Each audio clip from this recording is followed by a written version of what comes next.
Nabi Yahya adalah seorang anak yang teladan dan taat kepada orang tuanya. Ia juga tak pernah sombong.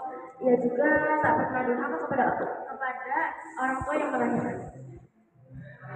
Namun ketika Nabi Yahya besar atau dewasa, ketika Nabi Yahya dewasa, Nabi Yahya pun dibunuh oleh Herodes. Karena apa? Karena Nabi Yahya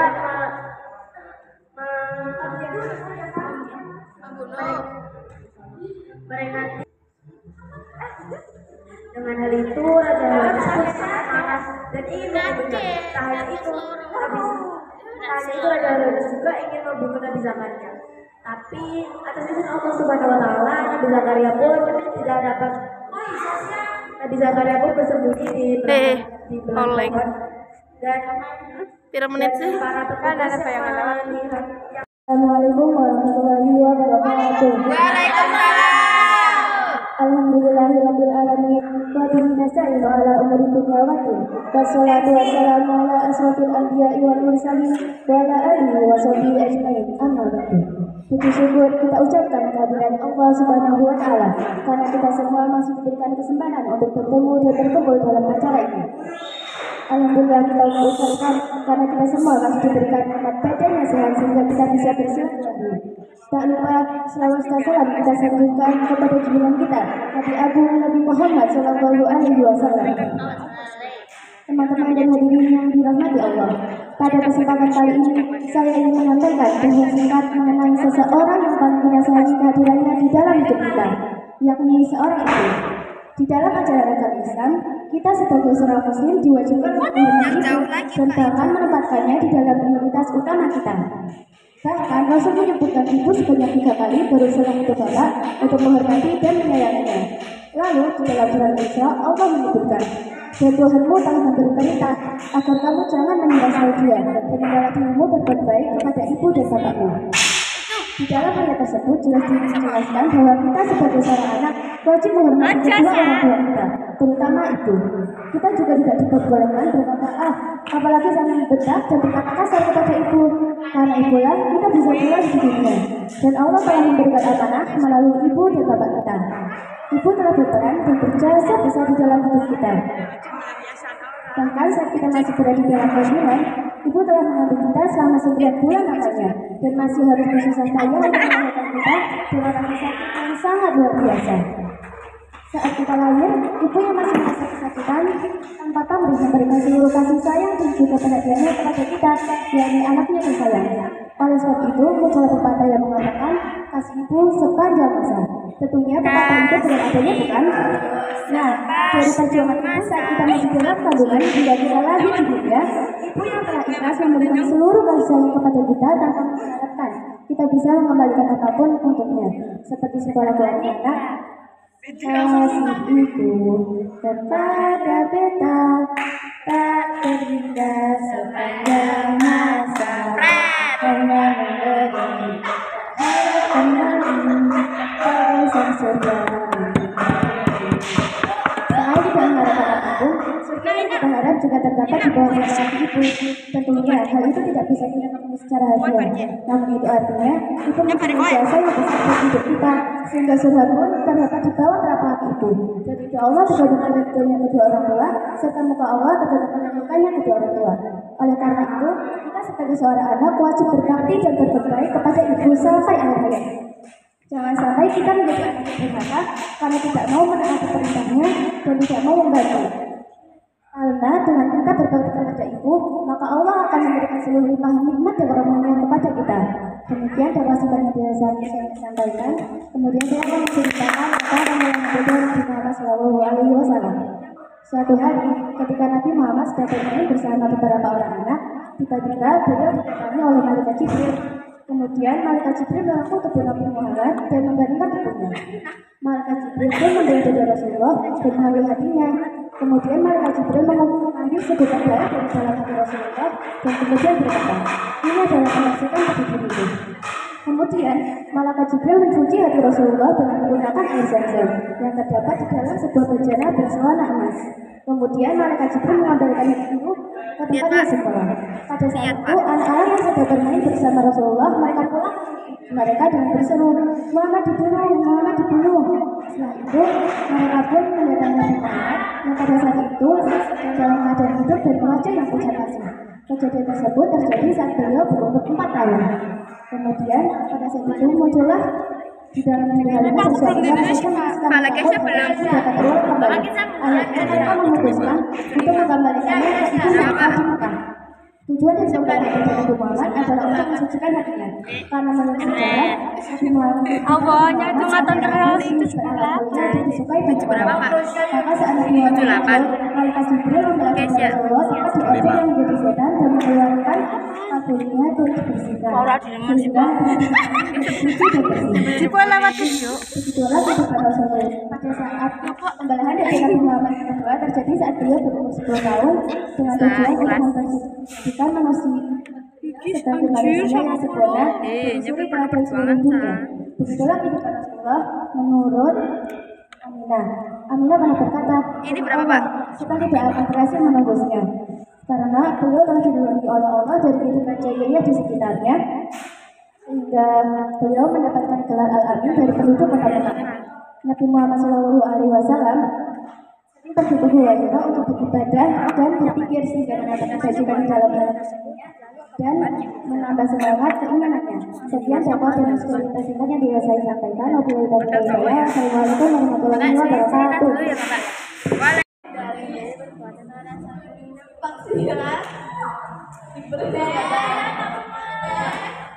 Sebab perbuatan itu akan membuat iman puasa kita menjadi sia-sia.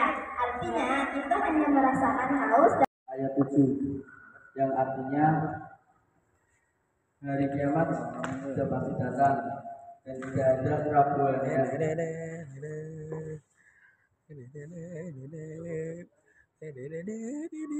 Dalam hal tersebut kita sebagai umat muslim yakin bahwa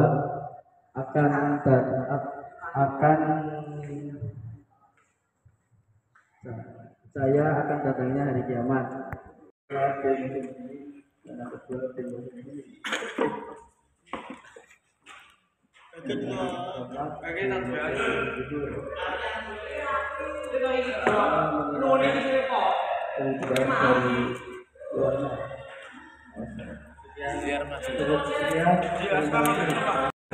Besar bagi pelakunya.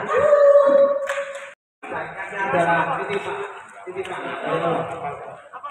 Dan namanya titipan kita akan kembalikan kepada pemiliknya. Tidak suatu saat kita oleh.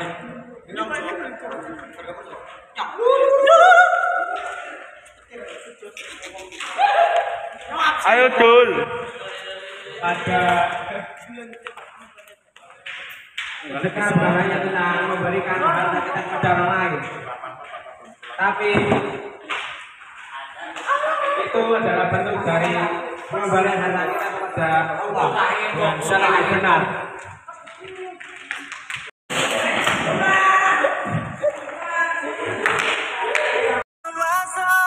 Seakan terpisah oleh masa dan suasana tak dipinta.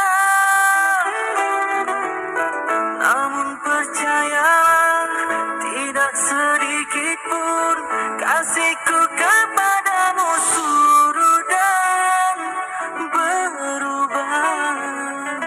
Pasti suatu masa kan bersama lagi. Engkau dan aku pasti jua nikmati cinta yang istimewa. Walau ku tak pasti bilakah masanya kau dan aku akan bertemu untuk kita kembalikan keindahan dulu.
Perkenalkan, nama saya Fadila dari kelas 9C. Saya akan berbicara tentang perintah membahagiakan itu. Bismillahirrahmanirrahim. Segala puji kita limpahkan seluruhnya hanya bagi pencipta alam, Allah Subhanahu wa Ta'ala.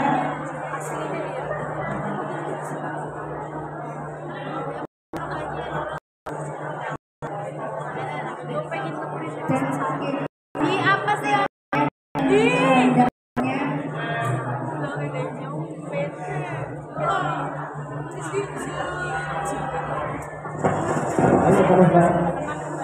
Sekali.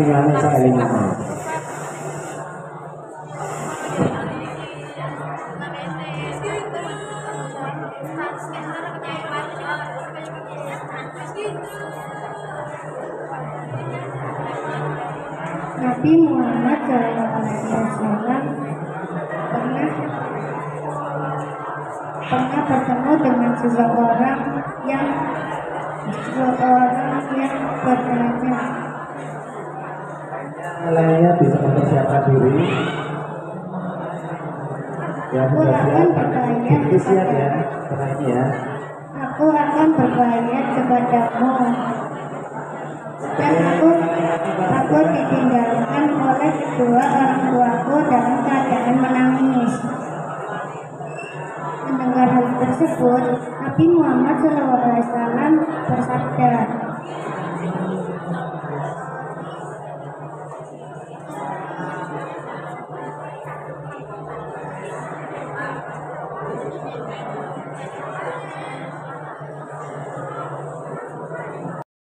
kembalilah kepada kedua orang tuamu dalam keadaan tertawa dan jangan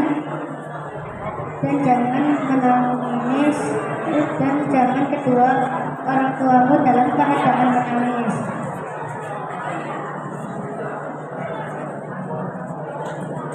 Sahabat yang dirahmati Allah, sesungguhnya kamu telah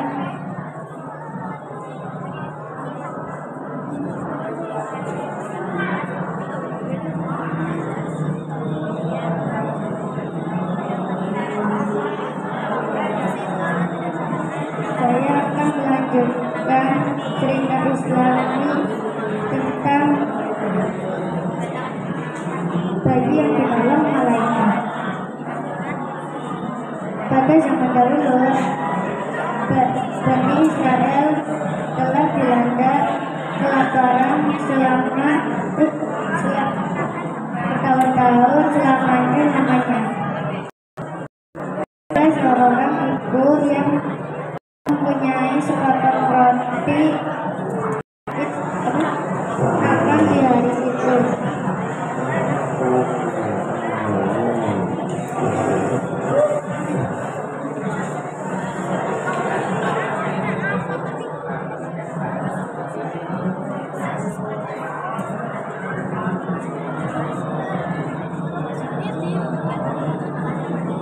Tiba-tiba ada seorang pengemis yang kelaparan.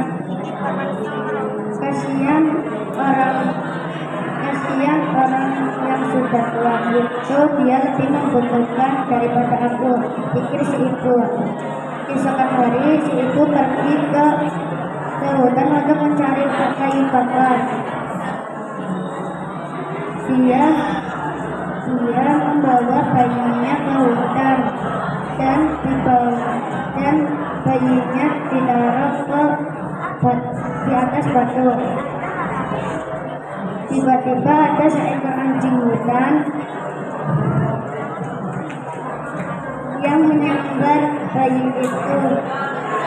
Tolong, jangan ambil bayiku,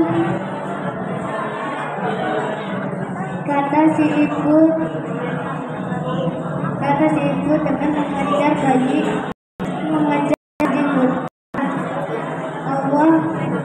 Allah memutuskan malaikat Jibril untuk menyelamatkan bayi itu. Malaikat Jibril akhirnya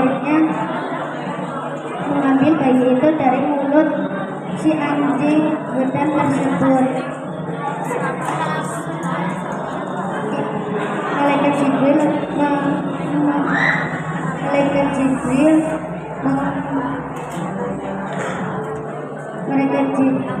akhirnya bayinya dibawa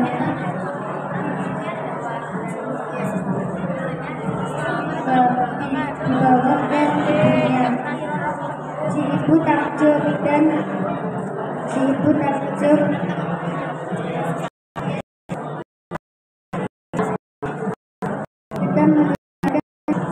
bayi.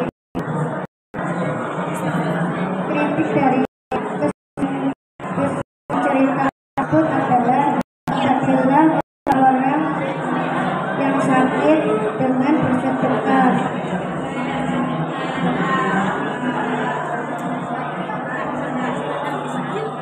Sekian dari dakwah dan cerita Islami. Assalamualaikum warahmatullahi wabarakatuh.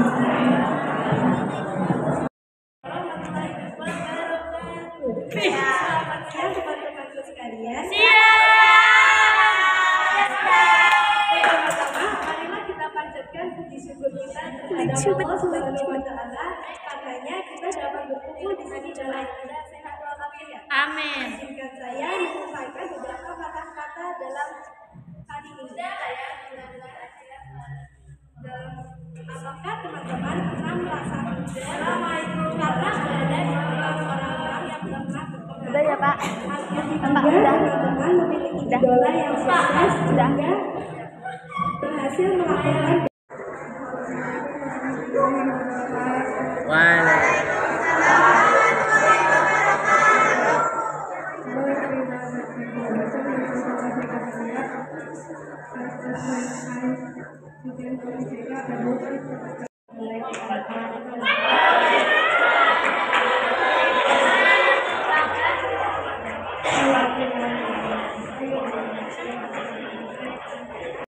rumah tersebut dan memberikan sebuah kertas dan sebuah kunci rumah.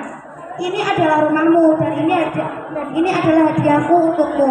Maka tutung kayu tersebut pun terkejut karena rumah yang sedang dia bangun adalah rumah untuknya.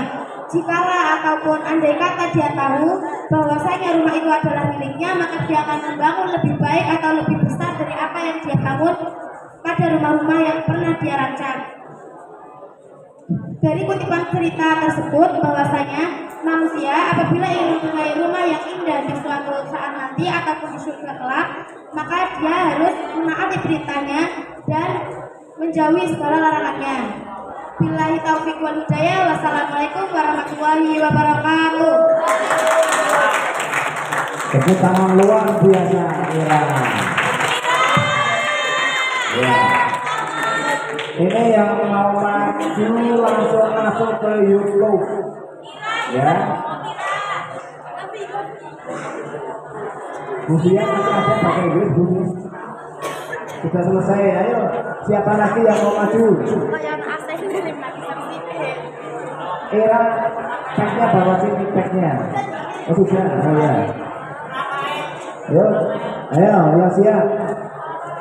Ini dibagikan waktu pas. Setiap satu. Warahmatullahi wabarakatuh.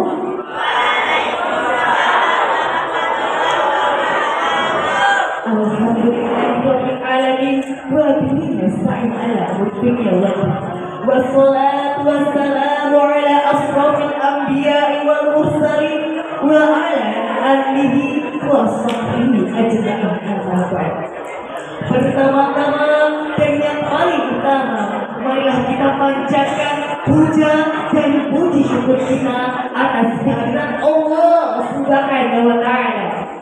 Kedua kalinya, salawat serta salam marilah kita sanjungkan kepada baginda Nabi Agung Nabi Muhammad Sallallahu Alaihi Wasallam.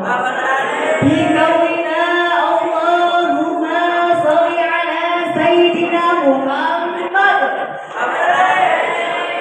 yang telah mengantarkan kita dari jalan kegelapan menuju jalan terang benderang. Semoga kita mendapatkan syafaatnya di akhir nanti. Amin Allahumma. Jamaah, oh jamaah. Alhamdulillah. Allah SWT mempertemukan kita untuk bersungguh-sungguh dalam melakukan hal apapun. Dalam artian kita harus berikhtiar serta bertawakal. Maka dari itu saya ingin menyampaikan khutbah singkat yang bertema keutamaan orang yang bersungguh-sungguh. Jamaah rahimakumullah. Kita tanamkan niat dalam hati untuk melakukan hal yang bersungguh-sungguh. Sebagaimana dalam hadis sahih yang berbunyi, innama a'malu binniyat. Tanamkan kalbu dalam diri kita, kalbuha hati kita. Kita ingin melakukan apapun itu, tanamkan niat dan bersungguh-sungguh dalam melakukan hal tersebut. Pasti teman-teman dan adik-adik ingin bercita-cita menjadi dokter, guru, polisi, betul atau tidak? Betul ya? Semua orang ingin menjadi harapannya masing-masing di masa depan. Tetapi bagaimana kalau tidak mempunyai niat dan tidak bersungguh-sungguh, pasti akan sia-sia.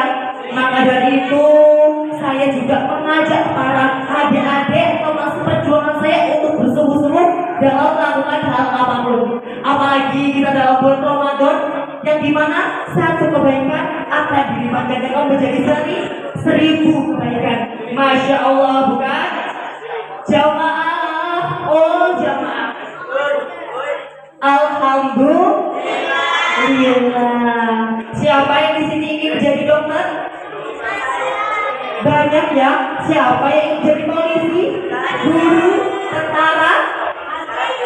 Pertama yang harus kalian lakukan ialah bersungguh-sungguh serta berniat karena Allah Subhanahu wa Ta'ala. Maka dari itu saya mengajak semuanya untuk bersungguh-sungguh dalam melakukan hal apapun itu. Sebelum saya tutup khutbah yang singkat ini, saya mengajak teman-teman seperjuangan saya untuk bersungguh-sungguh dalam melatih ujian praktek ini. Mana semangatnya bagi teman-teman saya? Mana semangatnya teman-teman saya? Semoga semua ujian ini kita bisa lewati bersama-sama. Amin Allahumma. Mungkin inilah khutbah yang bisa saya sampaikan. Terima kasih kepada adik-adik teman perjuangan serta guru bapak ibu yang sudah mendengarkan khutbah singkat ini. Mungkin banyak kata atau ucapan yang kurang berkenan di hati. Saya mohon maaf. Saya undur diri. Wallahu ila aqwamit thoriq. Wassalamualaikum warahmatullahi wabarakatuh.